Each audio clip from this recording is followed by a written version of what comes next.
So what's up mga kaborbot, and for today's video mga kaborbot ay mag-sound check tayo ng ating mga flute mga kaborbot. So ito mga kaborbot ay dalawang bell sound mga kaborbot, parehas na 5 tube mga kaborbot, itong dalawang to. At ito naman mga kaborbot, cow sound mga kaborbot na siyam. At ito naman mga kaborbot ay mix mga kaborbot na sound, ito mga kaborbot. So ito muna mga kaborbot ang i-ano natin, i-sound check natin itong dalawang bell sound mga kaborbot. So ito muna maliit na 30 cm. Yan. Check natin kung malakas ba to. So abangan nyo mga kaborbot yung i-upload naming video about sa pag-test play dito. So mas malakas to mga kaborbot pagdating sa taas. So dito sa baba is hindi siya consistent yung tunog niya dahil gagawin lang natin siya. Pero sa taas mga kaborbot is continuous tunog nito at doon natin malalaman kung gaano kalakas to.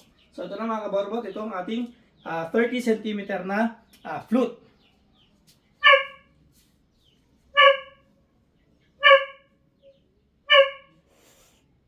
Sa mga tanong, ito nga pala mga kaborbot ay pang 1.7 to 2 meters. Ito mga kaborbot. So the best to sa 1.7 hanggang 2 meters mga kaborbot.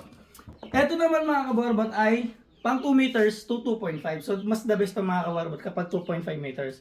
Kasi medyo mabigat na to para sa 2 meters mga kaborbot. So ito na mga kaborbot.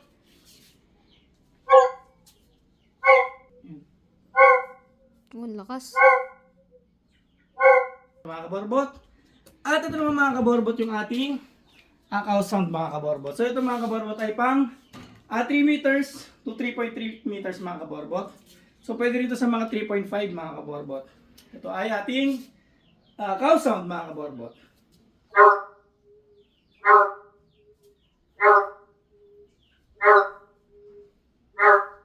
Yan. At ito naman ang ating personal mga kaborbot na flute. Ito mga kaborbot ay pang 3.5 pataas.